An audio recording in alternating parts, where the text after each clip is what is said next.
আমি আজি দুটা ইস্যুৰ ওপৰত আজি সংবাদমেল আপোনালোকক সম্বোধন কৰিবলৈ আহিছোঁ। প্ৰথমতে কেইদিনমান সৰু এটা ইস্যু আছে, মই এইটো আগতে কৈ লওঁ।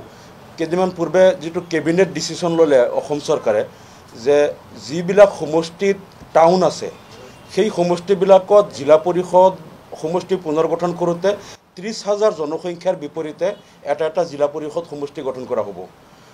আৰু যিবিলাক সমষ্টিত টাউন নাই, টাউন কমিটি নাই, সেই সমষ্টিবিলাকত 4টা জিলা পৰিষদ সমষ্টি গঠন হ'ব। এই কথাটোত আমাৰ দলৰ তীব্ৰ আপত্তি আছে, কাৰণ আমি দেখিছোঁ, হিচাপ কৰি দেখিছোঁ, কিছুমান সমষ্টিত 2-3খন টাউন কমিটি আছে আৰু বাকী 30,000 জনসংখ্যাৰ বিপৰীতে যদি তাত একোটাকেই জিলা পৰিষদ সমষ্টি গঠন হয়, কিছুমান সমষ্টিত 5টা-6টালৈকে জিলা পৰিষদ সমষ্টি হৈ যাব। তাৰ ওপৰঞ্চি হিচাপে তাত কিন্তু টাউন কমিটি, মিউনিচিপালিটি বোৰ্ড কিন্তু আৰু 2-3টা থাকিব। আৰু যিবিলাক সমষ্টিত কেৱল গ্ৰাম্য গাঁও পঞ্চায়তবিলাক আছে, কোনো টাউন কমিটি নাই, তাত হয়তো যদি 2,15,20,000 ভোট আছে, তেনেহ'লে তাত জনসংখ্যাটো প্ৰায় 3 লাখ হ'ব। গতিকে 3 লাখ, 3.5 লাখ জনসংখ্যাৰ বিপৰীতে মাত্ৰ 4টা জিলা পৰিষদ সমষ্টি হ'ব, য'ত আমি দেখিছোঁ 75,000 বা 80-90,000 জনসংখ্যাৰ বিপৰীতে এটা জিলা পৰিষদ সমষ্টি হ'ব। আৰু টাউন থকা সমষ্টিত 30,000 জনসংখ্যাৰ বিপৰীতে এটা জিলা পৰিষদ সমষ্টি হ'ব। গতিকে এইটো কেতিয়াও মানি ল'ব নোৱাৰি। আৰু আমি দাবী কৰিছোঁ যে এই কেবিনেট ডিচিশ্যনটো চৰকাৰে পুনৰ বিবেচনা কৰক আৰু যিবিলাক বিধানসভা সমষ্টিত কোনো টাউন নাই বা মিউনিচিপালিটি বোৰ্ড নাই, তাতো 30,000 জনসংখ্যাৰ বিপৰীতেই একোটাকে জিলা পৰিষদ সমষ্টি দিয়ক আৰু এটা ইকুৱেলি সকলোতে এটা কমন এটা ফৰ্মুলা এপ্লাই হ'ব লাগে। এইটো এটা বৈষম্যমূলক বুলি আমি ধাৰণা কৰিছোঁ। গতিকে আমাৰ দলৰ পৰা এইটো আমি ৰাইজৰ পৰা তীব্ৰ দাবী আহিছে। গতিকে আমি আপোনালোকৰ জৰিয়তে চৰকাৰক আমি এইটো দাবী জনালোঁ। তাৰপিছত আমাৰ আৰু এটা ইস্যু হ'ল, কালি আমি আমাৰ AUDFৰ এটা সজাতি দল জাগিৰোডৰ নেতৃবৃন্দ আমাৰ লগত আছিল আৰু তাত গৈ আমি যিটো দেখা পালোঁ, এই উচ্ছেদটো সম্পূৰ্ণ বৈষম্যমূলক হৈছে, পক্ষপাতিত্বমূলক হৈছে।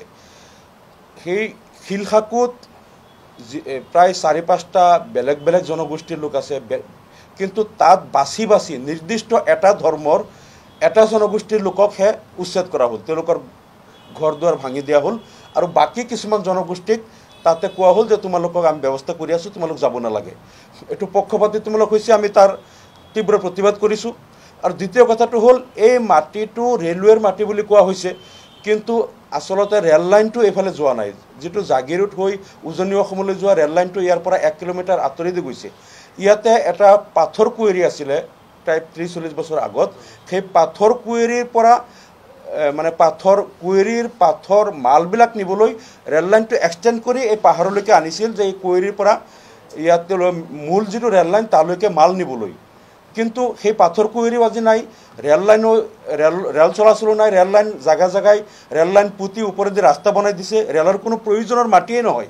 আৰু ইয়াত আমি দেখা পাইছোঁ 57 বছৰ বয়সৰ মানুহ যাৰ জন্ম ইয়াত আছে, 62 বছৰ বয়সৰ মানুহ আমি পাইছোঁ যাৰ জন্ম ইয়াত হৈছে। তেওঁলোকে ইয়াত কিছু শ্ৰমিক, ভূমিহীন আৰু নদীৰ গৰাখহনীয়া আক্ৰান্ত লোক, তেওঁলোকে ইয়াত আছে। বহুতে জাগিৰোড পেপাৰ মিলত কাম কৰিছিল, বহুতে কুঁৱেৰীত কাম কৰিছিল আৰু বহুতে ইয়াত সৰু সুৰা ব্যৱসায় কৰি আছে।